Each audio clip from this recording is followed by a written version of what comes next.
Let's start with a new chapter today, and the name of that chapter is Dissolution of Partnership Firm. So, the name of the chapter is Dissolution of Partnership Firm.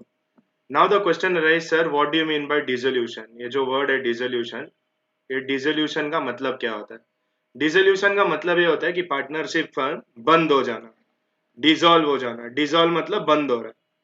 अभी partnership firm बंद क्यों हो रहा है sir? There can be many reasons. Many reason में से एक है लोगों के बीच में झगड़ा हो रहा है. जो पार्टनर लोग हैं वो लोग झगड़ रहे हैं, या बिजनेस में बहुत सारा लॉस हो रहा है, या उन लोग ने एक पर्टिकुलर वेंचर के लिए वो बिजनेस चालू किया था एंड वो वेंचर अभी खत्म हो रहा है. तो ये सब रीजन के वजह से पार्टनरशिप बिजनेस बंद हो जाता है. तो जब पार्टनरशिप बिजनेस बंद होता है that is known as dissolution of partnership firm. यहाँ पर वो सारे पार्टनर्स अलग अलग हो जाते हैं, फिर वो लोग अपना अपना रास्ता देख लेते हैं उनको क्या करना है. आई होप तुमको ये मीनिंग सबको समझ में आ गया रहेगा. What is dissolution? डिसोल्यूशन मतलब सर पार्टनरशिप फर्म बंद हो जाना. अभी देखो एकदम कॉमन सेंस है माय डियर स्टूडेंट्स. अभी से फॉर एग्जांपल अगर मेरा एक कोचिंग सेंटर है एंड कोचिंग सेंटर में देर आर बेंचेस. ये जो ब्लू ब्लू में मैं लाइन मार रहा हूँ ये सब मेरे बेंचेस है, एंड यहाँ पर मेरा एक बहुत बड़ा व्हाइट बोर्ड है. तो अभी से for example due to certain reason मेरे को अपना कोचिंग सेंटर बंद करना पड़ रहा है. तो अगर मैं अपना कोचिंग सेंटर बंद करूंगा, तो बंद करूंगा मतलब क्या करूंगा सर? आज के बाद मैं लेक्चर्स लेना खत्म कर दूंगा, मतलब there won't be any lectures वो सेंटर में. तो अगर लेक्चर नहीं रहेगा तो मैं क्या कर दूंगा? ये जो मेरे बेंचेस है ये सारे बेंचेस को मैं बेच दूंगा. ये जो मेरा बोर्ड है ये बोर्ड को मैं बेच दूंगा. यहाँ पर अगर मेरा एक एसी का यूनिट लगा हुआ है तो ये एसी को मैं सेल कर दूंगा.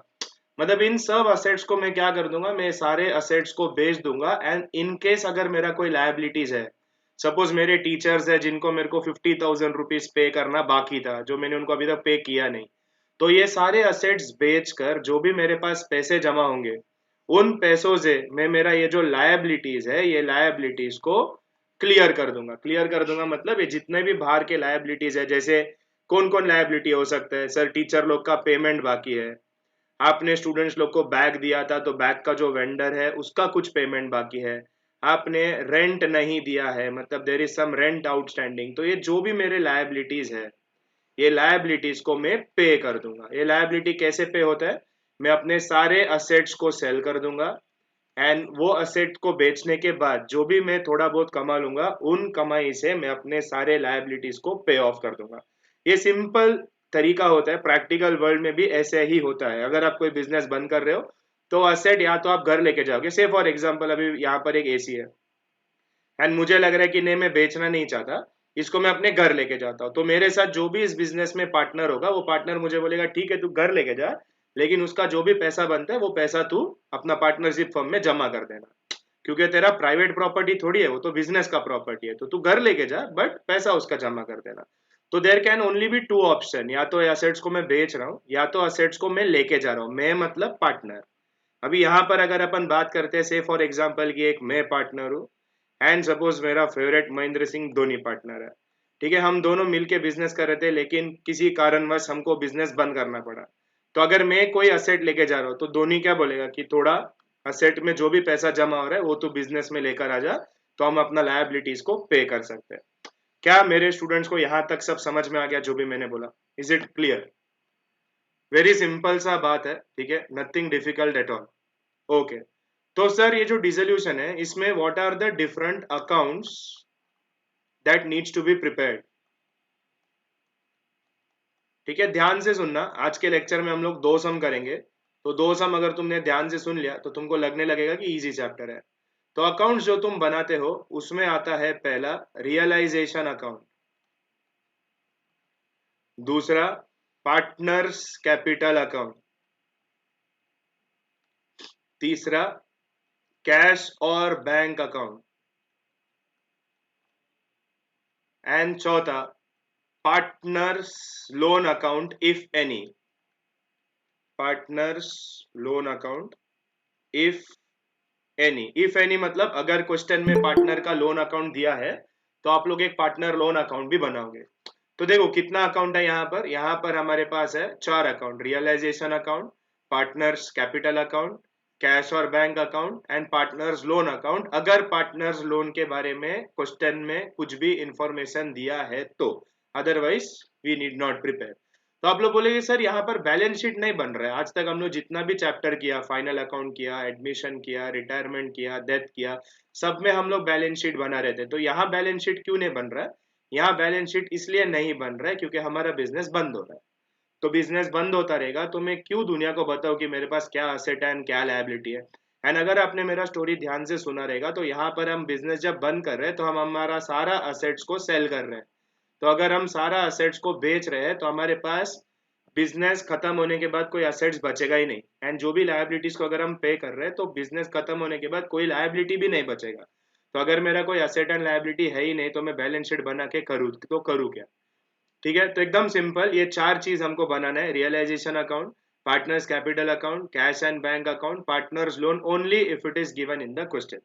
तो अब इसको कैसे सॉल्व करते हैं, क्या तरीका है, ये हम लोग है ना आराम से डायरेक्ट सम में जम करते हैं एंड हम लोग सम से ही स्टार्ट करेंगे। तो मैं जो फर्स्ट सम है एकदम आराम से समझाऊंगा तुमको, एकदम आराम से। तो प्लीज मेक श्योर कि तुम लोग जब मेरी बातें सुन रहे हो तो आई होप आप लोग ईयरफोन पहन के ये लेक्चर सुन रहे हो एंड लाउड स्पीकर पे रखकर नहीं सुन रहे हो, क्योंकि अगर आप लाउड स्पीकर पे रख के सुनोगे तो आप लोग को है ना इतना क्लियरली समझ में नहीं आएगा, बिकॉज आजू बाजू का there will be lots of distractions. तो प्लीज मेक श्योर कि आप लोग ईयरफोन पहने हो।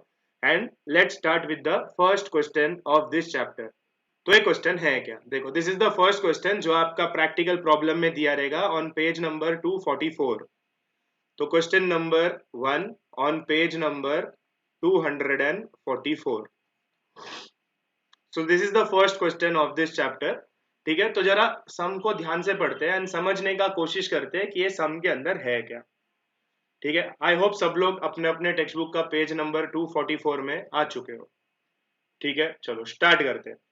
तो ध्यान से सुनो, समझो and let see how well you think. कुछ कुछ चीजें इतना सिंपल होगा ना कि आप लोग खुद ही बता दोगे कि सर ये ऐसा ऐसा करना चाहिए। ठीक है, तो फर्स्ट सम है, फुल कंसंट्रेशन के साथ सुनना कि मैं क्या सिखा रहा हूँ। चलो क्या बोल रहा है देखो, Ganesh and Kartik are partners sharing profit and losses equally.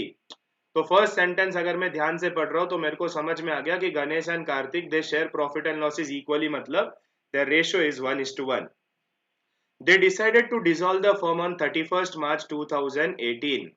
ये लोग ने सोचा कि 31st March 2018 को हम अपना बिजनेस बंद कर देते हैं। तो जब वो लोग बिजनेस बंद कर रहे थे तो they had the following assets and liabilities which is given to me in the question. तो असेट के नाम पे इनके पास था building, furniture, debtor, stock, bills receivable, cash. And liabilities के नाम पे इनके पास था creditor, bills payable, reserve fund and capital. अभी देखो माय डियर स्टूडेंट्स, अगर आपको याद रहेगा मैंने थोड़ी देर पहले तुमको क्या बताया था कि which are the different accounts that we need to prepare. तो अगर याद नहीं है तो मैं स्क्रीन पे डालता हूँ। तो देखो which are the different account, realisation account, partners capital account, cash and bank account and partner loan if any. तो sir partner loan if any मतलब अगर ये सब में लायबिलिटी साइड में कहीं पर भी पार्टनर लोन दिया होगा तो हमको पार्टनर लोन बनाना पड़ेगा। लेकिन ये सम को अगर आप ध्यान से देख रहे हो तो यहाँ पर कहीं पे भी पार्टनर्स लोन का मेंशन नहीं है। तो अगर पार्टनर लोन का कोई भी मेंशन नहीं है तो हम पार्टनर लोन नहीं बनाएंगे। तो ये क्वेश्चन में we will prepare only 3 account, that is realisation account, partners capital account and cash और बैंक अकाउंट। आई होप ये सभी स्टूडेंट्स को क्लियरली समझ में आ रहा है। एकदम स्लोली पढ़ा रहा हूँ ताकि तुमको ना एकदम ध्यान से सब समझ में आ जाए। नेक्स्ट क्या बोल रहे देखो, असेट्स वर रियलाइज, बोलते हैं जो भी हमारा असेट्स था वो असेट्स को हमने सब बेच दिया। किसको किसको बेचा, तो जब भी आप यहाँ पर पढ़ोगे ना तो ऊपर उसको टिक करते जाने का। ये बिल्डिंग, बिल्डिंग को सर मैंने 82,000 में बेचा। फिर डेटर्स, डेटर से मेरे को 22,000 मिला। स्टॉक, स्टॉक बेच के मेरे को 20,000 मिला। बिल्स रिसीवेबल में मेरे को 3,200 मिला। एंड ये जो फर्नीचर है, ये जो फर्नीचर है एक गणेश लेकर गया, मतलब मेरे ऑलमोस्ट सारे असेट्स को मैंने बेच दिया है। फर्नीचर गणेश लेके गया एंड रियलाइजेशन जो एक्सपेंसेस है वो 2,000 रुपए है। ओके, यहाँ पर एक कैश का बैलेंस मेरे को दे के रखा है। कैश को हम कभी बेच नहीं सकते, कॉमन सेंस है, कैश को कैसा बेचेगा, ऊपर का सारा असेट्स को बेच सकता तुम, कैश को यू कैन नॉट सेल। वैसे जो यहाँ पर लायबिलिटीज है, तो ये लायबिलिटी को अगर आप गौर से देखोगे तो यहाँ पर है ना liabilities are always divided into two. ठीक है, this is for your understanding, मैं आप लोग को ना कुछ नया चीज सिखाता हूँ। जो भी हमारा लायबिलिटीज होता है, तो liabilities are divided into two parts. जो लायबिलिटी है ना, it is divided into two parts. एक होता है आउटसाइडर्स लायबिलिटी एंड दूसरा होता है इनसाइडर्स लायबिलिटी। आउटसाइडर लायबिलिटी मतलब बाहर वालों का पैसा, लाइक क्रेडिटर हो गया, बिल्स पेबल हो गया, बैंक लोन हो गया, बैंक ओवरड्राफ्ट हो गया। तो ये सारा हो गया आउटसाइडर लायबिलिटी। इनसाइडर्स लायबिलिटी का मतलब होता है अपना बिजनेस में जो लोग हैं उन्हीं का पैसा, लाइक फॉर एग्जांपल कैपिटल का वैल्यू हो गया, कोई रिजर्व्स एंड सरप्लस हो गया, कोई एक्यूमुलेटेड प्रॉफिट हो गया, ये सारा इनसाइडर। इनसाइडर मतलब जो बिजनेस चला रहे उनका पैसा। आउटसाइडर लायबिलिटी मतलब बाहर वालों का पैसा। आई होप ये समझा तुमको। तो liabilities divided into to, outsiders and Insiders liability. तो अगर ये सम को हम वापस देखेंगे तो ये जो सन्ड्री क्रेडिटर है ये आउटसाइडर लायबिलिटी है, बिल्स पेबल आउटसाइडर लायबिलिटी है, रिजर्व फंड ये इनसाइडर का ही पैसा है, मतलब ये गणेश एंड कार्तिक ने जो भी मेहनत किया था उसमें जो भी प्रॉफिट हुआ ये प्रॉफिट का हिस्सा है। तो ये जो रिजर्व फंड है ये हम पार्टनर्स कैपिटल में पार्टनर लोगों में बांट देंगे। कौन से पार्टनर लोगों में बांट देंगे? गणेश एंड कार्तिक में हम बांट देंगे, क्योंकि जो है ये इन्हीं का पैसा है। अभी आप बोलोगे सर कैसे बांटने का? सब में ऊपर हमको रेशियो दिया था कि दोनों का रेशियो इज 1:1। तो 1:1 दिया, इसका मतलब है 20,000 में 10,000 गणेश को मिलेगा एंड 10,000 कार्तिक को मिलेगा। सर पार्टनर्स कैपिटल में कहाँ लिखना है? हमने एडमिशन किया है, डेथ किया हुआ है, तो हमको इतना तो पता है कि सर ये लायबिलिटी है, तो liability always has credit balance.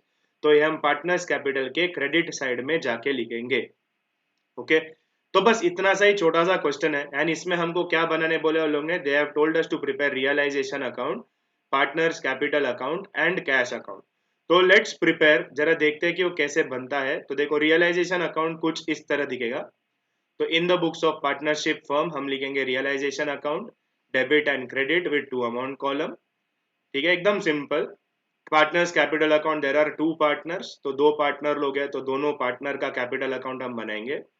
And cash and bank account, cash and bank account कुछ इस तरह दिखेगा। ठीक है, तो जरा फटाफट माय डियर स्टूडेंट इसको बना के रेडी कर लो एंड उसके बाद हम बढ़ते हैं आगे। ठीक है, चलो, तो आई होप इतने टाइम आप लोग ने ना लाइन मार के सब रेडी रखा होगा। तो अब ये सम करना कैसे है? ठीक है, सम का ना कुछ स्टेप्स है जो कि बहुत सिंपल है। आपको है ना शुरुआत के कुछ टाइम में ना सिर्फ देख देख के लिखने का काम होता है। देख देख के लिखने का मतलब सर आप क्या कहना चाह रहे हो? अभी देखो हमको पहले क्या करना है, ये जितना भी हमारे पास असेट्स है यहाँ पर, ये सारा का सारा असेट्स अदर देन कैश, ये कहाँ जाएगा मन में? ये सारा का सारा असेट जाएगा मेरा रीवैल्यूएशन अकाउंट के डेबिट साइड में।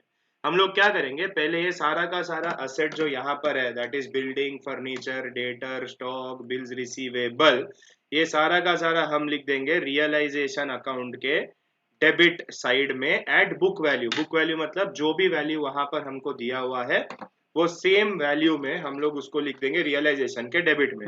तो चलो जो मैं बोल रहा हूँ ना वो हम लोग आराम आराम से करते जाते हैं एंड समझते कि कैसे करना है। तो ये मैं आ गया रियलाइजेशन के डेबिट में। यहाँ पर मैं लिखूंगा to sundry assets, to sundry assets, and next line में मैं लिखते जाऊंगा वो सारा असेट्स का वैल्यूज क्या क्या है, building, furniture, debtor, stock, bills receivable. तो इसके नीचे लिखूंगा building, furniture, debtors, stock and bills receivable. आप लोग पूरा लिखो, ठीक है? मैं बिल्स रिसीवेबल को BR लिख रहा हूं तो तुम लोग ऐसे मत लिखना। तो यहाँ पर इसका वैल्यू आएगा 88,000, 12,000, 32,000, स्टॉक 24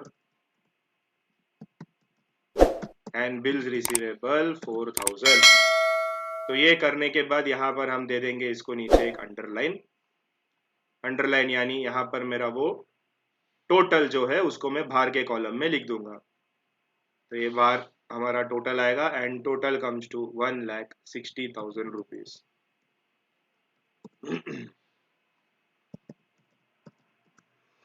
चलो लिख लो यहाँ तक।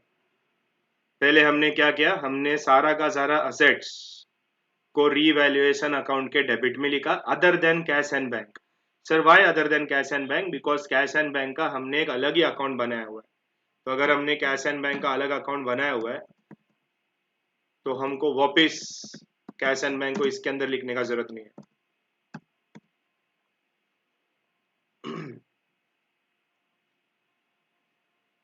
तो मैंने सारा assets other than cash and bank revaluation account के डेबिट साइड में लिख दिया। क्या आप लोग ने लिख दिया? साथ साथ में ही सॉल्व करते जाओ तो क्या तुमको भी समझ में आएगा। आराम आराम से सुनो, समझो एंड सॉल्व करो। चलो next item sir, asset side में कैश बाकी है। तो ये जो कैश है ये हम क्या करेंगे, कैश अकाउंट में जाके लिखेंगे। तो कैश अकाउंट में डेबिट साइड में जाएगा, यहां पर हम लिख देंगे to balance brought down and the value of cash is 4000 rupees. तो 4000 रुपया अमाउंट कॉलम। तो टू बैलेंस ब्रॉट डाउन 4000 रुपया हमारा अमाउंट कॉलम में आ जाएगा। नेक्स्ट, तो हमारा असेट साइड में जो भी है सर वो हमने लिख दिया। अभी लायबिलिटी साइड में, अभी देखो माय डियर स्टूडेंट ध्यान से सुनना, liabilities are divided into two. अभी थोड़ी देर पहले मैंने सीखा ये आउटसाइडर लायबिलिटी होता है एंड इनसाइडर लायबिलिटी होता है। तो ये जो भी आउटसाइडर्स लायबिलिटी है ना, ये आउटसाइडर लायबिलिटी हम लिखते हैं रीवैल्यूएशन अकाउंट के क्रेडिट साइड में। ये जो मैंने येलो में मार्क किया, ये जो मेरे आउटसाइडर्स लायबिलिटी है ये जाएगा रीवैल्यूएशन अकाउंट के क्रेडिट साइड में। तो अगर आप यहाँ पर सम देखोगे तो यहाँ पर मेरा आउटसाइडर लायबिलिटी के नाम पे दो जन है, एक क्रेडिटर्स है एंड एक बिल्स पेएबल है। तो ये जो क्रेडिटर एंड बिल्स पेएबल है ये हम कहाँ लिखेंगे, ये हम लिखेंगे रीवैल्यूएशन अकाउंट के क्रेडिट साइड में। तो चलो रीवैल्यूएशन अकाउंट के क्रेडिट साइड में सब लोग, रीवैल्यूएशन अकाउंट के क्रेडिट साइड में जाने के बाद हम वहां लिख देंगे bye sundry liabilities, bye sundry liabilities and next line में लिखेंगे क्रेडिटर्स एंड उसके नेक्स्ट लाइन में लिखेंगे बिल्स पेएबल। तो क्रेडिटर का वैल्यू है 18,400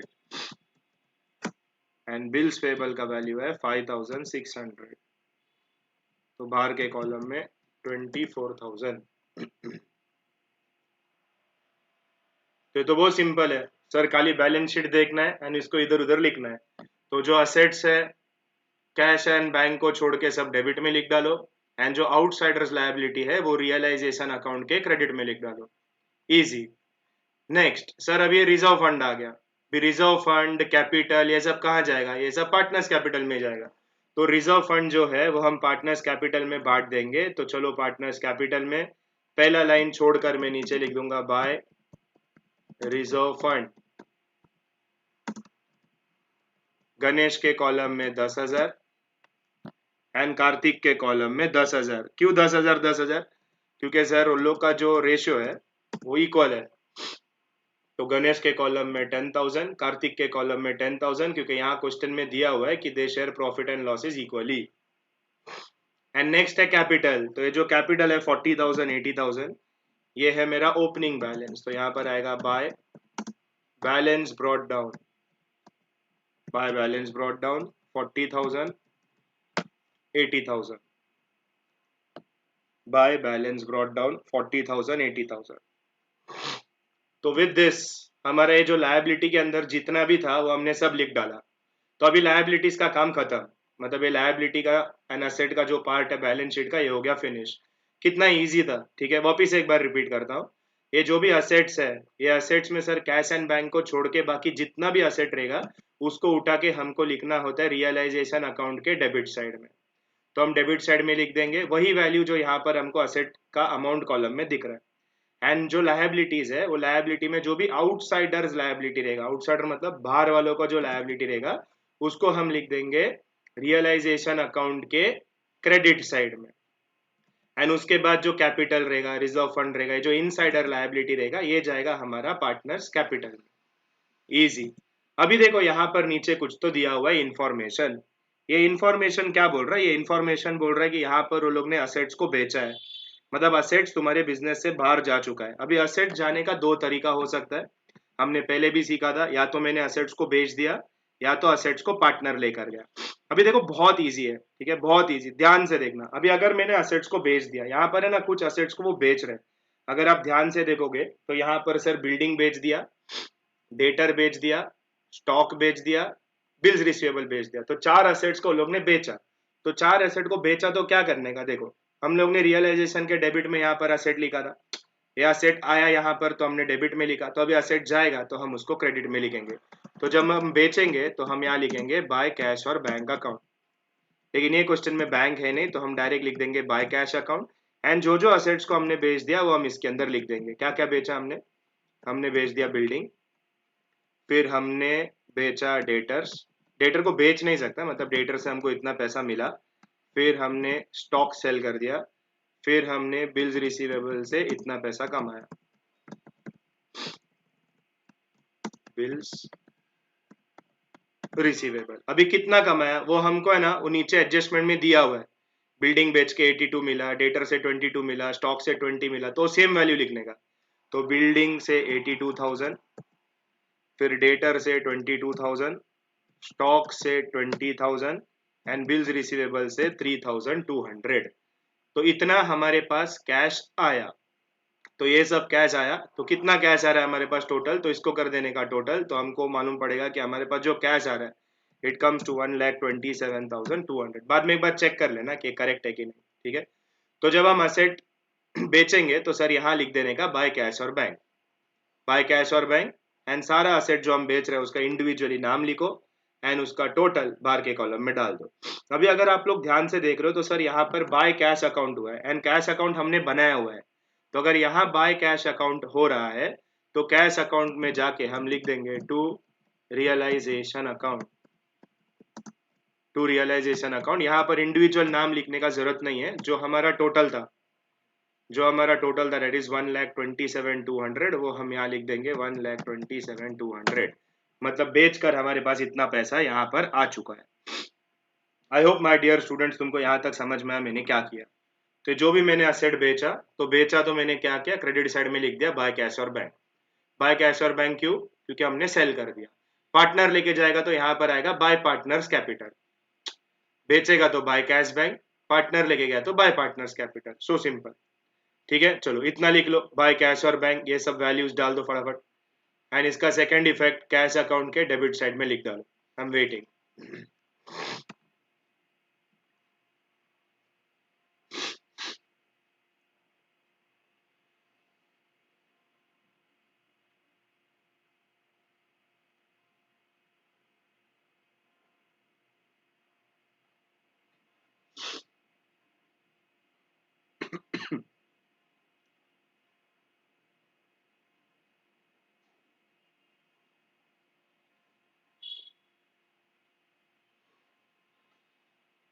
बाय कैश,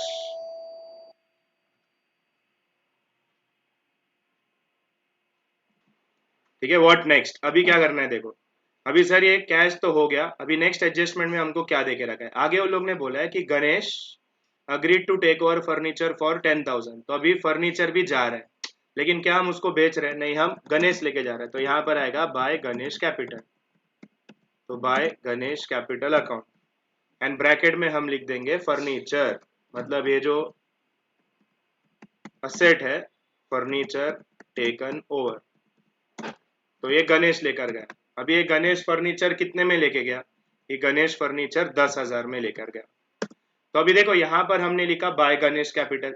अभी पूरा साल पढ़ने के बाद इतना तो समझ में आ गया रहेगा कि अगर सर इधर बाय गणेश कैपिटल आता है तो गणेश कैपिटल में भी जाके हमको लिखना पड़ेगा to realisation account, to realisation account and Ganesh के कॉलम में हम लिख देंगे 10,000 रुपये।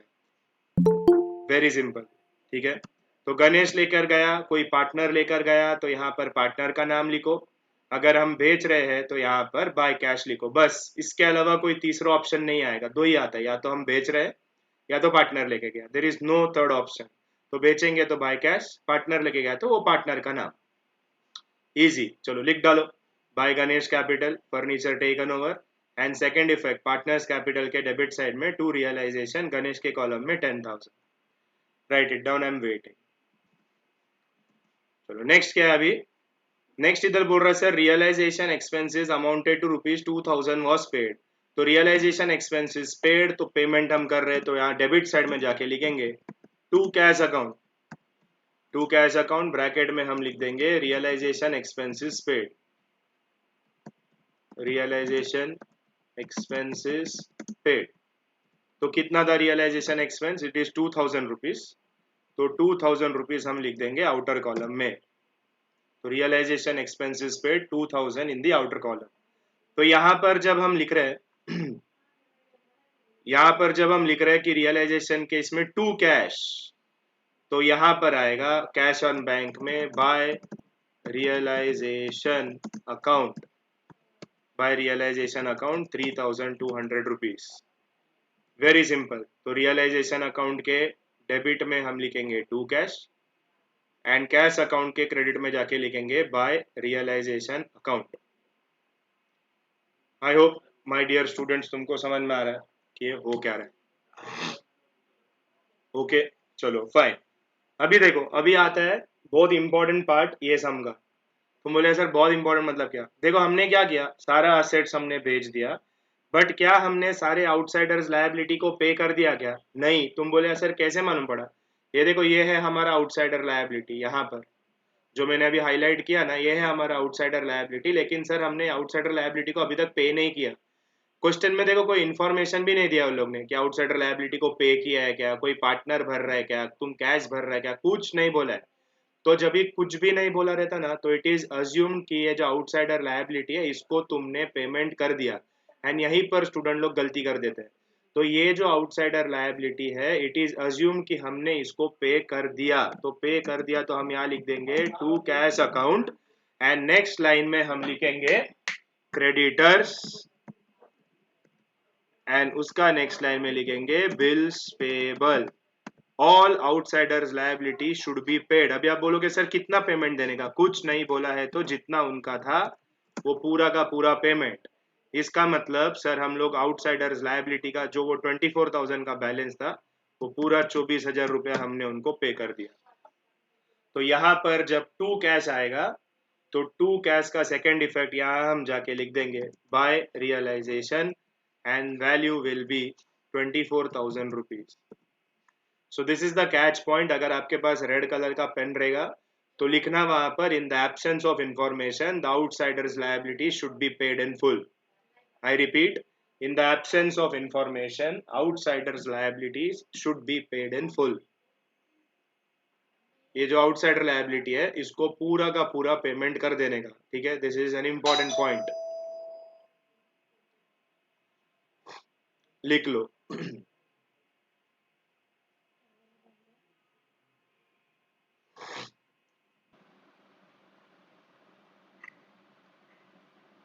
चलो इधर तक हो गया, रखता ना सबका। तो ये कैश अकाउंट में ना यहाँ 3,200 लिखा था मैंने गलती से, वो 2,000 है, 2,000 ठीक है। और रियलाइजेशन एक्सपेंसेस का ये 2,000, यहाँ पर ये 2,000 आएगा। तो देखो अभी इसके साथ है ना हमारा सम हो गया कंप्लीट। अभी सर सम फिनिश हो गया, तो अभी सम में बचा क्या है? कुछ नहीं है। अभी हमको करना होगा बैलेंसिंग। अभी बैलेंसिंग करने के लिए हम लोग क्या करेंगे, सबसे पहले रियलाइजेशन अकाउंट को क्लोज करेंगे। तो अभी रियलाइजेशन का अकाउंट का अगर आप डेबिट साइड देखोगे तो realisation account debit side is 1,86,000। तो मैं तुम्हारा टोटलिंग का काम बचा देता हूँ। तो 1,86,000 इज माई डेबिट साइड का टोटल, एंड मेरा क्रेडिट साइड का टोटल कम्स टू 1,61,200, 161,200। तो ये जो डेबिट साइड है ना, डेबिट साइड ये सब मेरा खर्चा है, एंड ये जो मेरा क्रेडिट साइड है ये सब मेरा इनकम है। तो यहाँ पर अगर आप देखोगे तो sir debit side is more than the credit side. तो पहले जो साइड बड़ा है उसको दोनों तरफ लिख डालो। अभी ये तो हमको आता ही है, एंड इसका मतलब सर जो हमको वैल्यू यहाँ पर आएगा वो होगा हमारा लॉस। तो ये जो लॉस है ये हम पार्टनर लोग में बांट देंगे। तो यहाँ पर आएगा bye partners capital account, bye partners capital account. कौन कौन पार्टनर था? गणेश एंड कार्तिक। तो गणेश एंड कार्तिक में ये जो अमाउंट है, अमाउंट कैसे निकालेंगे हम? It will be 1,86,000 minus 161,200। तो अमाउंट विल बी 24,800। अब ये जो 24,800 है this will be divided into two equal parts. तो 24,800 का आएगा 12,400, 12,400। तो गणेश को मिलेगा 12,400, कार्तिक को मिलेगा 12,400। तो bye partners capital Ganesh and Kartik, very simple. And ये जो है ना, ये हमारा लॉस है। लॉस कैसे मालूम पड़ा? Because debit side represents expenses and credit side represent my income. तो sir this is my loss, so since this is my loss, इसको हम यहाँ पर लिखेंगे। जैसे हमारा नेट लॉस आता था तो हम लोग उसको क्रेडिट साइड में लिखते थे because debit side was more. तो अब इधर बाय पार्टनर्स कैपिटल है, तो पार्टनर्स कैपिटल में जाके यहाँ हम लिख देंगे टू रियलाइजेशन अकाउंट। गणेश के कॉलम में 12,400, कार्तिक के कॉलम में 12,400। तो दोनों के कॉलम में 12,400 12,400 हमने लिख दिया। चलो नेक्स्ट क्या, अभी नेक्स्ट क्या, ध्यान से सुनना, ठीक है? कोई कुछ लिखो मत, सिर्फ ध्यान स्क्रीन पे। अभी सर हमको ये जो पार्टनर्स कैपिटल है, पार्टनर्स कैपिटल अकाउंट को हमको क्लोज करना पड़ेगा। तो पार्टनर्स कैपिटल को जब हम क्लोज करेंगे तो हमको दिख रहा है इधर कार्तिक का क्रेडिट में है 90,000, गणेश के क्रेडिट में है 50,000। तो क्रेडिट साइड दोनों का बड़ा है, तो यहाँ पर हम लिख देंगे कार्तिक का 90, कार्तिक का 90। तो यहाँ पर कार्तिक का एक बैलेंस आएगा। बैलेंस कैसे निकालेंगे? 90,000 minus 12,400, that comes to 77,600। Similarly यहाँ पर गणेश का हम देखेंगे तो सर 50,000 बड़ा अमाउंट है, तो 50,000 यहाँ पर भी, 50,000 यहाँ पर भी। तो इसका वैल्यू हमको कैसे मिलेगा? बैलेंस कितना है? तो 50,000 माइनस 22,400, तो दैट कम्स टू 27,600। अभी सवाल ये उठता है कि सर यहाँ क्या लिखने का? क्या हम यहाँ पर टू बैलेंस लिखेंगे? टू बैलेंस लिखेंगे तो ये वैल्यू जाएगा बैलेंस शीट में, लेकिन हम बैलेंस शीट बना ही नहीं रहे। तो इसका मतलब है बिजनेस बंद हो गया। यहाँ पर जो भी वैल्यू का जो बैलेंस आएगा उसको हम लिखेंगे टू कैश अकाउंट। अगर ये डेबिट साइड में आएगा तो भी to cash account, credit side में आएगा तो by cash account, but cash account में ही जाएगा। मतलब ये जो वैल्यू है इट इज़ वेरी इंपॉर्टेंट। अगर डिफरेंट कलर का पेन रहेगा तो उसको डिफरेंट कलर का पेन से मार्क करना। ये जो मेरा बैलेंसिंग फिगर रहेगा, that balancing figure will go in my cash account only. तो यहाँ पर अगर मैंने टू कैश लिखा है तो कैश अकाउंट में जाके यहाँ पर मैं लिखूंगा by Ganesh capital. I hope कोई लिख नहीं रहा है एंड सिर्फ ध्यान से सुन रहा है। एंड नेक्स्ट में आएगा by Kartik's capital, Kartik's capital account. And जो वैल्यू है वो यहाँ का वैल्यू आएगा, दैट इज 27,600 एंड 77,600। तो 27,600, 77,600। एंड लास्ट में तुम्हारा ये जो कैश अकाउंट है इट शुड टैली। तो यहाँ पर मेरा आ रहा है 131,200 एंड यहाँ पर अगर हम इसको टोटल करेंगे तो मेरा आएगा 131,200। तो जब मेरा cash and bank account tally होगा तो समझ जाने का कि मेरा सम करेक्ट है। बस इतना सा ही ये सम है। तो रियलाइजेशन अकाउंट बनाना होता है, कैपिटल अकाउंट बनाना होता है एंड कैश अकाउंट बनाना होता है। आई होप तुम सबको समझ में आ गया। ठीक है, चलो कंप्लीट कर दो ये सम फटाफट।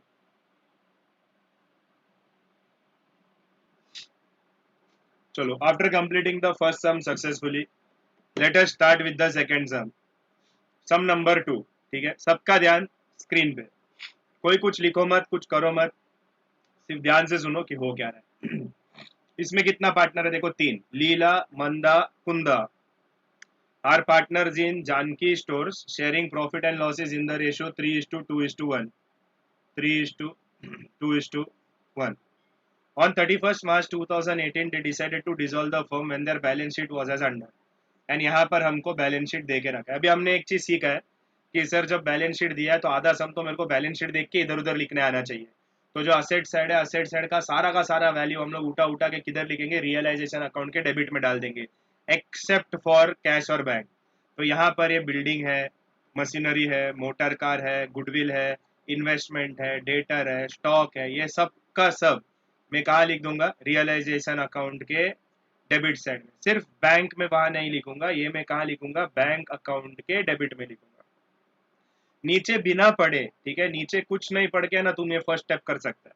सिमिलरली यहाँ पर सर ये जो दो क्रेडिटर है एंड ये बिल्स पेबल है, ये है मेरा आउटसाइडर्स लायबिलिटी। तो ये जो आउटसाइडर लायबिलिटी है, ये आउटसाइडर लायबिलिटी हम रियलाइजेशन अकाउंट के क्रेडिट साइड में लिख देंगे। एंड जो ये कैपिटल है ये हम पार्टनर्स कैपिटल अकाउंट के क्रेडिट साइड में लिख देंगे। देखो मैंने नीचे का क्वेश्चन पढ़ा भी नहीं, जस्ट बैलेंस शीट देखकर मैंने मेरा फर्स्ट स्टेप जो मेरे को जहाँ जहाँ लिखना है वहाँ वहाँ लिखने का मैंने डिसाइड कर लिया। अभी हम नीचे का पढ़ेंगे, जो नीचे हमको दे के रखा है पैराग्राफ में कि क्या बोला है। लेट्स रीड कि कौन सा असेट जा रहा है, क्या जा रहा है ना, जरा देख लेते हैं। Leela agreed to take over building at 1,23,600। ठीक है, तो बिल्डिंग गया, कौन लेके गई? लीला लेके गई। Manda took over goodwill stock debtor at book values. तो मंदा क्या क्या लेके जा रही है? Goodwill, debtor, stock at book values. Book values मतलब ये वाला वैल्यू जो यहाँ पर दिया हुआ है, उसको बोलते हैं book value. An agreed to pay creditor and bills payable. An agreed to pay मतलब जो मंदा है ना, मंदा, ये मंदा बोलती है कि जो तुम्हारा लायबिलिटीज है वो लायबिलिटी भी मैं संभाल लेगी। मतलब ये मेरे को असेट दे दे, ये लायबिलिटी का जो भी पेमेंट है वो मेरी जिम्मेदारी। किसका जिम्मेदारी? मंदा का जिम्मेदारी। आगे क्या बोल रहा है? Motor car and machinery realise 1,51,000 and 31 respectively. मतलब ये जो मोटर कार एंड मशीनरी है इसको हमने बेच दिया, इसको हमने सेल कर दिया। तो सेल कर दिया तो by cash. Investments were taken by Kundra at agreed value of 55,400। Okay, तो ये जो इन्वेस्टमेंट है ये कौन लेके जा रहा है? कुंद्रा लेके जा रहा है। कुंद्रा, कुंद्रा नहीं सॉरी, कुंदा। तो ये कुंदा लेके जा रही है। And realisation expenses amounted to 6,800। एकदम सिमिलर सम, खाली पिछला सम एंड ये सम में फर्क क्या है? पिछला सम में देयर वर 2 पार्टनर्स एंड ये सम में देयर आर 3 पार्टनर्स। एंड यहाँ पर तुमको और क्लियरली समझ में आ जाएगा कि पार्टनर लेके जा रहे तो sir bye partner capital, cash मतलब अगर हम बेच रहे तो by cash bank. Very easy, ठीक है, वेरी सिंपल क्वेश्चन। आई होप ये क्वेश्चन देख के बहुत लोगों को समझ में आ गया रहेगा कि मालूम पड़ गया सर किसमें करना क्या है। तो एक काम करते हैं हम लोग पूछा क्या है? Prepare pass necessary entries in the books of Janki. तो हम लोग है ना एंट्रीज, पहला हम लोग अकाउंट सीखते हैं कैसे कैसे करना है। एक बार अकाउंट में हम लोग थरो हो गए, फिर हम लोग देखते हैं कि इसका जर्नल एंट्री कैसे मानना है। तो अकाउंट के नाम पे हमको क्या क्या बनाना पड़ेगा? अकाउंट के नाम पे हमको बनाना पड़ेगा एक रियलाइजेशन अकाउंट, जो एक फुल पेज बना देना। फिर एक पार्टनर्स कैपिटल अकाउंट जिसमें लीला, मंदा, कुंदा सब मिलेंगे अपने को। एंड फिर एक कैश और बैंक अकाउंट। ये क्वेश्चन में हम बैंक अकाउंट लिखेंगे क्योंकि यहाँ पर बैंक अकाउंट का नाम मेंशन है। तो bank account, realisation and partners capital बना दो सब लोग फटाफट, चलो बना दो।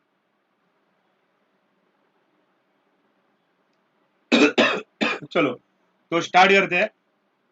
तो जो असेट्स है इसको फटाफट रियलाइजेशन अकाउंट के डेबिट में लिख डालते हैं, to sundry sets account. And जो जो असेट है सब लिखते लिखते जाओ फटाफट, देख देख के। बिल्डिंग, बिल्डिंग के बाद नीचे मशीनरी, मशीनरी के बाद मोटर कार,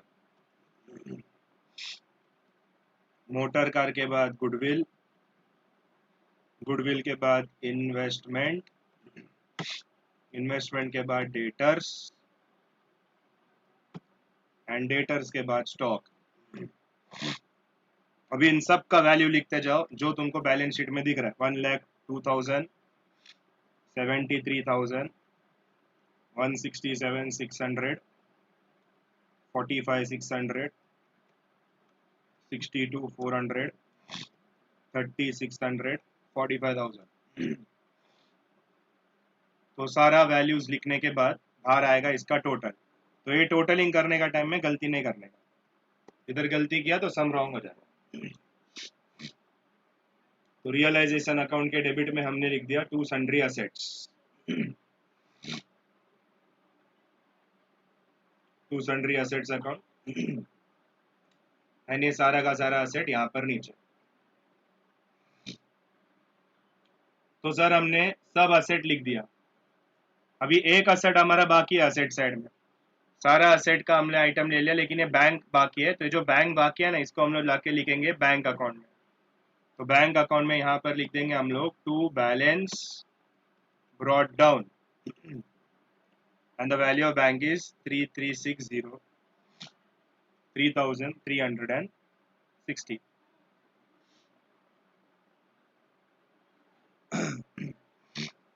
तो 3,360 बैंक का वैल्यू हमारा हो गया। तो अभी आ जाते हैं लायबिलिटी साइड में। तो लायबिलिटी साइड में जो फर्स्ट टू आउटसाइडर्स लायबिलिटी है, ये आउटसाइडर लायबिलिटी हम लिखेंगे रियलाइजेशन अकाउंट के क्रेडिट साइड में, बाय सन्ड्री लायबिलिटीज। या सन्ड्री लायबिलिटीज लिखो या सन्ड्री लायबिलिटीज अकाउंट लिखो, ठीक है, उसमें कोई फर्क नहीं पड़ेगा। तो सन्ड्री लायबिलिटीज में कौन कौन है? क्रेडिटर, नेक्स्ट लाइन में है बिल्स पेएबल, तो क्रेडिटर 28,800, बिल्स पेएबल 21,600।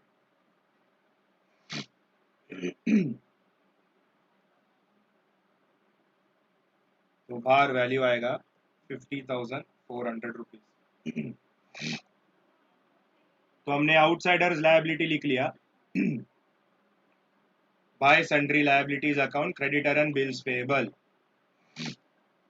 अभी इसके बाद है कैपिटल, तो ये कैपिटल का है हमारा ओपनिंग बैलेंसेस। तो कैपिटल का जो ओपनिंग बैलेंसेस है वो जाएगा हमारे कैपिटल अकाउंट में। तो यहाँ क्रेडिट साइड में हम लिख देंगे बाय, क्रेडिट साइड में हम लिखेंगे by balance brought down, by balance brought down. Leela के कॉलम में 227,160, 227,160, मंदा 144 एंड कुंदा 1,08,000। नंबर ध्यान से करना, कभी कभी है ना गलत हो जाता है, तो थोड़ा ध्यान से देख के लिखना ताकि तुम्हारा मिस्टेक ना हो।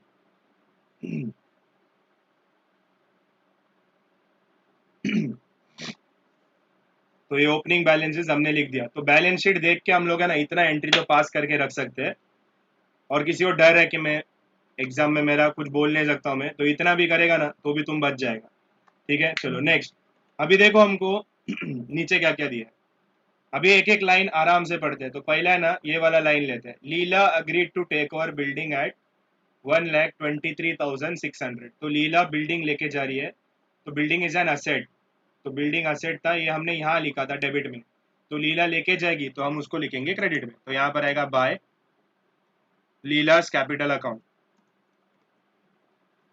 Bye Leela's capital account, and next line में हम लिख देंगे building, by Leela's capital account, next line में building, and the value of building is 123, कितने में लेके जा रही हो? 123,600।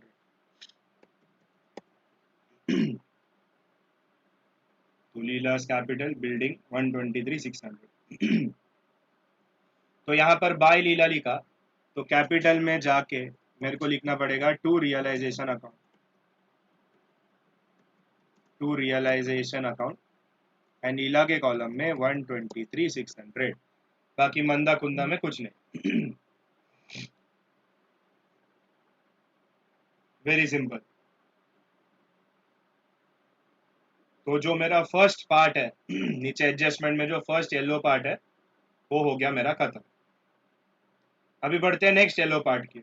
ये देखो क्या बोल रहे हैं, Manda took over goodwill stock and debtors at book value. तो पहला इसका बात करते हैं कि Manda took over goodwill stock debtors at book value, मतलब मंदा बोलती है वो मेरा, तो debtor stock and goodwill at book value, तो यहाँ पर आएगा बाय मंदास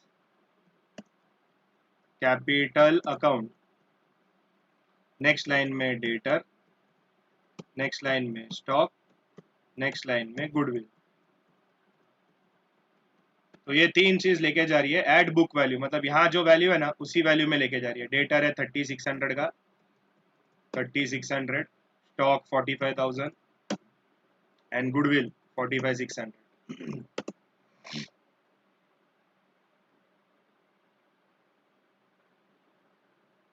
तो इसका टोटल कम्स टू 1,21,200। तो यहाँ पर आएगा बाय मंदास कैपिटल, तो कैपिटल में जाके हम लिखेंगे टू रियलाइजेशन एंड मंदा के कॉलम में 121,200, बाकी लोग के कॉलम में कुछ नहीं। वेरी इजी टॉपिक, अगर आप ध्यान से करोगे तो आप लोगों को सिंपल लगने लगेगा। एंड जनरली बोर्ड एग्जाम जब नज़दीक आता ना तो स्टूडेंट लोग का कंसंट्रेशन पावर थोड़ा अच्छा हो जाता है, तो तुमको जल्दी समझ में भी आ जाएगा कि क्या हो रहा है इसके अंदर। तो पार्टनर लेके जाएगा तो पार्टनर कैपिटल, और अगर हम बेच देंगे तो बाय कैश। चलो नेक्स्ट बढ़ते हैं। एंड यहाँ पर आगे कुछ दिया देखो, and agreed to pay creditor and bills payable, who agreed to pay? Manda agrees to pay, Manda बोलती है वो बिल्स पेबल है, नो क्रेडिटर है ना, उसको मैं संभाल लेगी। तो देखो बिल्स पेबल क्रेडिटर वो हमने लिखा था यहाँ पर क्रेडिट साइड में, क्रेडिट साइड में लिखा, तो मंदा अगर इसको पेमेंट कर रही है तो उसको डेबिट में लिखेंगे हम लोग। तो मंदास कैपिटल अकाउंट क्या क्या पे कर रही हो, क्रेडिटर एंड बिल्स पेबल। तो क्रेडिटर एंड बिल्स पेबल कुछ नहीं बोला है तो उनको फुल पेमेंट कर दिया गया, 21,600 जितना पेमेंट था वो पूरा का पूरा कर दिया।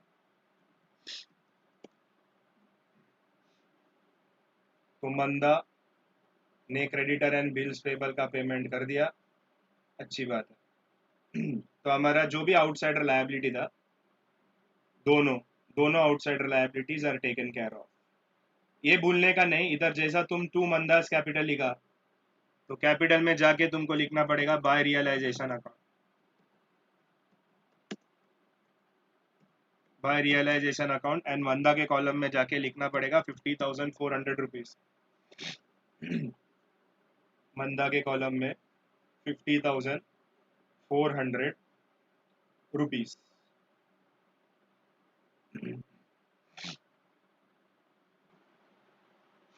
चलो नेक्स्ट क्या है अभी, फिर जाते हैं सम की ओर। तो ये येलो पार्ट भी हो गया खत्म, ठीक है, मंदा का हो गया काम खत्म। नेक्स्ट क्या बोल रहे हैं, motor car and machinery realised, motor car and machinery realise 151 and 31,000 respectively, मतलब वो भी चिल्लर इल्लर है। तो रियलाइज्ड मतलब हमने मोटर कार एंड मशीनरी को सेल कर दिया, सेल कर दिया तो यहाँ पर आएगा by bank account. Why bank, because ये क्वेश्चन में सर बैंक दिया है। सर मैंने एग्जाम में गलती से ना कैश लिख दिया, तो क्या मेरे को गलत मिलेगा? नहीं मिलेगा, लेकिन ऐसा गलती करो मत। तो मोटर कार मशीनरी, तो मोटर कार का वैल्यू कितना है, मोटर कार 151,080 31,680, बाहर के कॉलम में। तो हमने बेचा तो हमारे पास पैसा आया। तो यहाँ पर अगर मैं बाय बैंक लिख रहा हूँ, तो बैंक अकाउंट में जाके मुझे लिखना पड़ेगा टू रियलाइजेशन अकाउंट,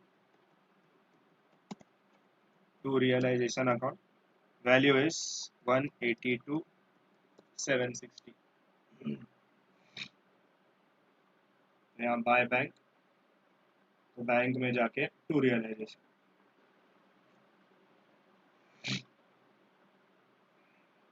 तो मोटर कार मशीनरी का भी काम हो चुका है खत्म। नेक्स्ट क्या बोल रहा है देखो, investments were taken by Kunda at agreed value of 55,440। बोलते हैं इन्वेस्टमेंट कुंदा लेके गई, ठीक है, तो इन्वेस्टमेंट कुंदा लेके जा रही है, तो यहाँ पर आएगा by Kunda's capital account, Kunda's capital account. Next line में हम लिख देंगे इन्वेस्टमेंट कितने में लेके जा रही है वो कुंदा, इन्वेस्टमेंट लेके जा रही है 55,440 में। तो अगर हम लोग यहाँ पर बाय कुंदा लिख रहे हैं, तो कैपिटल में जाके हमको लिखना पड़ेगा टू रियलाइजेशन, एंड कुंदा के कॉलम में हमको लिखना पड़ेगा 55,440। इजी, अभी तक तो बहुत लोग को इजी लगने लगेगा, ऐसा लगेगा इजी है सर ये चैप्टर, हम लोग यही करेंगे एग्जाम में। सिंपल है, ध्यान दोगे तो इजी है, ध्यान नहीं दोगे तो डिफिकल्ट है। तो यहाँ पर ये कुंदा का भी काम हो चुका है खत्म। तो इन्वेस्टमेंट्स पर taken over by Kunda finish. Last में रियलाइजेशन एक्सपेंसेस अमाउंटेड, पिछले बार भी था, रियलाइजेशन एक्सपेंसेस अमाउंटेड 6,800। तो रियलाइजेशन एक्सपेंसेस पेड, तो यहाँ पर आएगा to cash account. Next line में रियलाइजेशन एक्सपेंसेस एंड वैल्यू कितना था, वैल्यू था 6,800 रुपीज। कैश अकाउंट लिखो या बैंक अकाउंट लिखो, वन एंड द सेम, एकदम परफेक्ट लिखना है तो बैंक अकाउंट लिखो। क्यों? क्योंकि क्वेश्चन में सिर्फ बैंक है। तो to bank account 6,800, and bank में जाके हम लिखेंगे बाय रियलाइजेशन,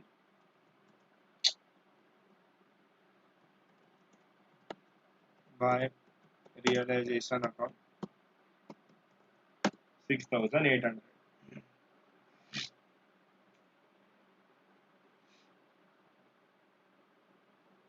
इजी सा चैप्टर है। तो इसके साथ ये नीचे दिया हुआ सारा information is taken care of. देखो माय डियर स्टूडेंट, अभी सेकंड क्वेश्चन में आने के बाद, ठीक है, सब लोग जरा ना अपना पेन पेंसिल सब नीचे रखो एंड सिर्फ ध्यान से सुनना। कभी भी तुम्हें रियलाइजेशन अकाउंट टैली करने के पीछे जाओगे ना, कि प्रॉफिट है कि लॉस है ढूंढने जाओगे, तो हमेशा पहले चेक करने का कि क्या सारा का सारा असेट्स बाहर जा चुका है क्या। मतलब या तो पार्टनर लेके जाना चाहिए या तो वो सेल होना चाहिए। अब ये जानने के लिए सबसे बेस्ट तरीका ये होता है कि ऐसा टिक मारने का, दिख रहा है तुमको, ये जो मैं टिक मार रहा था यहाँ पर, कि ये गया ये गया ये गया ये गया ये गया ये गया। जब तुम्हें टिक मारेगा ना तो क्वेश्चन देख के तुमको समझेगा कि सारा असेट जा चुका है। अभी तुम लोग बोलेगा कि सर आप ऐसा क्यों बोल रहे हो कि सारा असेट जा चुका है, ये चेक करना चाहिए। क्योंकि अगर बाय चांस इसमें से बिल्डिंग नहीं बेचा है, मशीनरी नहीं बेचा है, मोटर कार नहीं बेचा है, तो तुमको उसको बेचना पड़ेगा। कौन से वैल्यू में? बुक वैल्यू में बेचना पड़ेगा। मतलब तुमको क्रेडिट साइड में लिखना पड़ेगा बाय बैंक अकाउंट, एंड तुमको लिखना पड़ेगा यही वैल्यू। मतलब अगर वो गया नहीं ना तो तुम अज्यूम करेगा कि उसको हमने बुक वैल्यू में बेच दिया है। सुना क्या? लेकिन लेकिन लेकिन सबसे इंपॉर्टेंट बात, एकदम कान खोल के सुनना। सर अगर कोई इनटेंजिबल एसेट के बारे में कोई इंफॉर्मेशन नहीं है तो उसको हम लोग कुछ भी नहीं करेंगे, बिकॉज इनटेंजिबल एसेट के बारे में कुछ नहीं बोला है तो इट इज अज्यूम कि उनका वैल्यू जीरो हो चुका है। सिर्फ टेंजिबल एसेट, टेंजिबल बोले तो building, machinery, motor car, investment, ये सब जो टेंजिबल एसेट है, इनका अगर बोल रहा है कि टेंजिबल एसेट को कुछ नहीं किया, ऐसा कुछ इन्फॉर्मेशन ही नहीं है, तो हम उसको सेल ऑफ कर देंगे। लेकिन अगर कोई इनटेंजिबल एसेट के बारे में कोई इन्फॉर्मेशन नहीं दिया है तो हम उसको सेल नहीं कर सकते। इट इज अज्यूम्ड कि उसका वैल्यू इज जीरो। ये जो मैंने बोला इसको जरा अपने अपने नोटबुक में ना कहीं इंपॉर्टेंट करके लिख के रखना। ये आएगा आगे आगे सब में। अभी देखो यहाँ पर हम देखेंगे तो सब जा चुका है। बिल्डिंग है लीला लेके गई, मशीनरी मोटर कार हमने बेच दिया, फिर उसके बाद ये डेटर गुडविल स्टॉक ये मंदा लेके गई, फिर इन्वेस्टमेंट वो कौन था, कुंदा लेके गई। तो ये सब जा चुका है। तो गुड, हमने सारा असेट बेच दिया। फिर हमको चेक करना पड़ेगा कि क्या हमने सारा आउटसाइडर्स लायबिलिटी पे किया क्या। यस, यहाँ पर मंदा ने बोला कि आउटसाइडर लायबिलिटी का तुम लोग टेंशन मत लो, वो मैं देख लेगी। वेरी गुड, तो मंदा ने देख लिया है। अगर ये नहीं देखा होता, कुछ नहीं बोला होता, तो पिछला सम जैसा, जैसा सम नंबर 1 था, पिछला सम जैसा हम इसको पे कर देते। यहाँ पर लिखते हम टू बैंक अकाउंट और हम लिखते कि क्रेडिटर एंड बिल्स पेबल को हमने पूरी तरह से पे कर दिया। ये जो मैंने बोला ना, इट इज वेरी इंपॉर्टेंट, ठीक है। इसको अपने अपने नोटबुक में लिखो। These are the small points where in students definitely mistake करते हैं, एंड वो सिली सिली मिस्टेक करते थे ना, उनका फालतू का मार्क्स जाता है। ठीक है, चलो खत्म करते हैं सम को। तो सम खत्म करने के लिए शुरुआत हम रियलाइजेशन अकाउंट से ही करेंगे। तो डेबिट साइड का टोटल इज 583,400, 5,83,400, 583,400 डेबिट का टोटल। एंड क्रेडिट का टोटल इज 533,400, 533,400। तो definitely sir debit side is more. तो 583,400 मतलब ये बिजनेस में भी उनका लॉस ही है, 583,400। तो ये जो भी लॉस है ये हम बांट देंगे बाय पार्टनर्स कैपिटल में। Partners capital account. कितना पार्टनर लोग था इसमें? 3 लोग हैं। लीला, ठीक है, मैं सिर्फ एल लिख रहा हूँ, तुम पूरा लीला लिखना, मंदा एंड कुंदा। अभी तुम बोले यार सर कैसे बांटने का, ये लोग का कुछ रेशियो दिया है क्या सब में? जरा ढूंढो सब लोग, देखो तुमको कुछ दिख रहा है क्या रेशियो? किसी को कुछ रेशियो वेशियो दिख रहा है क्या?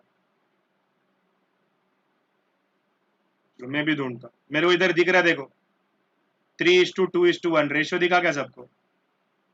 Very good. तो 3:2:1 रेशियो है। तो हम लोग इसको कैसे डिस्ट्रीब्यूट करेंगे? तो ये जो लीला का वैल्यू आएगा ये कैसे आएगा? It will be 50,000 multiply bye 3 divided by 6। I hope अभी ये सब तुमको आता है। तो 25,000। नेक्स्ट वाले का इट विल बी 50,000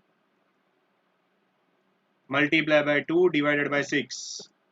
तो इसका देखो पॉइंट में आया, मतलब 16,666। तो इसको 1 रुपया ज्यादा दे दो, 16,667। एंड जो लास्ट वाला रहेगा उसका value will be 50,000 multiply by 1 divided by 6। That comes to 8,333। तो इसको टोटल करके देखने का तो 50,000 आता है।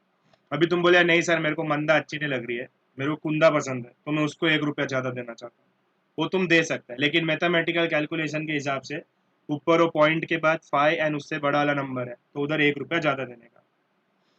तो ये देखने का, तो तुमको समझेगा कि चलो 50,000 है, चेक करने का एक बार, कभी कभी कैलकुलेशन में इसका total will not be equal to 50,000, तो एक बार फिर से कैलकुलेट करने का, 50 आया तो अच्छी बात है। तो यहाँ पर ये बाय पार्टनर्स कैपिटल हमने लिखा, तो पार्टनर्स कैपिटल में हम जाके लिख देंगे टू रियलाइजेशन, एंड वैल्यू रहेगा यहाँ पर 25,000, इसका रहेगा 16,667, एंड इसका रहेगा 8,333, नहीं ज़्यादा 3 हो गया, एक 3 कम। तो इसके साथ हमारा रियलाइजेशन अकाउंट खत्म हो जाता है। यहाँ पर लिखा मैंने मतलब ये लॉस है, बिकॉज डेबिट साइड ज़्यादा मतलब खर्चा ज़्यादा, खर्चा ज़्यादा, तो इट इज़ माई लॉस। तो मेरा पार्टनर्स कैपिटल में मैंने लिख दिया, थोड़ा ध्यान दो, बाद में तुम लोग इसको कॉपी कर सकते हो। अभी देखो कुंदा का डेबिट साइड इज 63,000, कुंदा का क्रेडिट साइड इज 1,08,000, तो यहाँ पर 1,08,000 आएगा, यहाँ पर 1,08,000 आएगा। तो ये जो बैलेंसिंग फिगर है ये कैसे निकालेंगे हम लोग, 1,08,000 माइनस 55,440 माइनस 833, तो मेरा आंसर आता है नेगेटिव, एक मिनट कुछ गड़बड़ किया मैंने, ठीक है, 1,08,000 माइनस 55,440 माइनस 8,333, तो 44,227। मंदा का देखो, मंदा का ये क्या है, इधर 137 है, यानी ये कितना है इधर 194 है, मतलब क्रेडिट साइड ज़्यादा है, 194,400, तो यहाँ पर भी 194,400।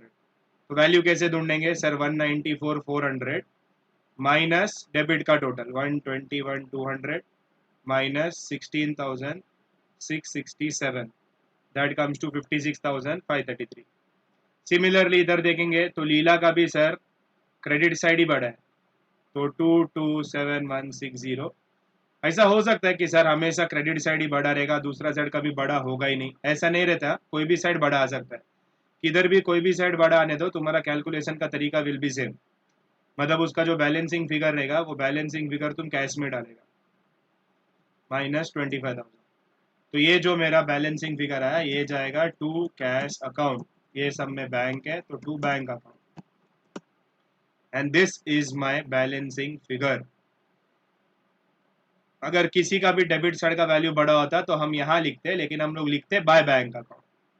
तो ये जो बैंक है ये टू बैंक अकाउंट है, तो टू बैंक अकाउंट हम लोग बैंक अकाउंट में जाके इधर एक एक का नाम लिखना पड़ेगा, by Leela's capital, by Leela's capital account, by Manda's capital account, and by Kunda's capital account.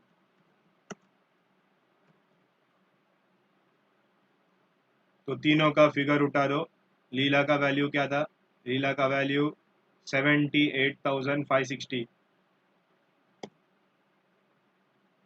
तो लीला 78,560। मंदा का वैल्यू, मंदा का वैल्यू वॉज 56,533, एंड जो कुंदा है, कुंदा का वैल्यू वॉज 44,227। एंड लास्ट में ये दो चेक करने का, यहाँ पर आ रहा है 186 120, 186 120, 186 120, एंड यहाँ पर भी देखने का कि क्या 186 120 आता है, तो 186 120 अगर आ गया तो समझ जाओ कि तुम्हारा आंसर करेक्ट है। इसके साथ हमारा ये जो सम नंबर 2 है, this comes to an end, very simple some.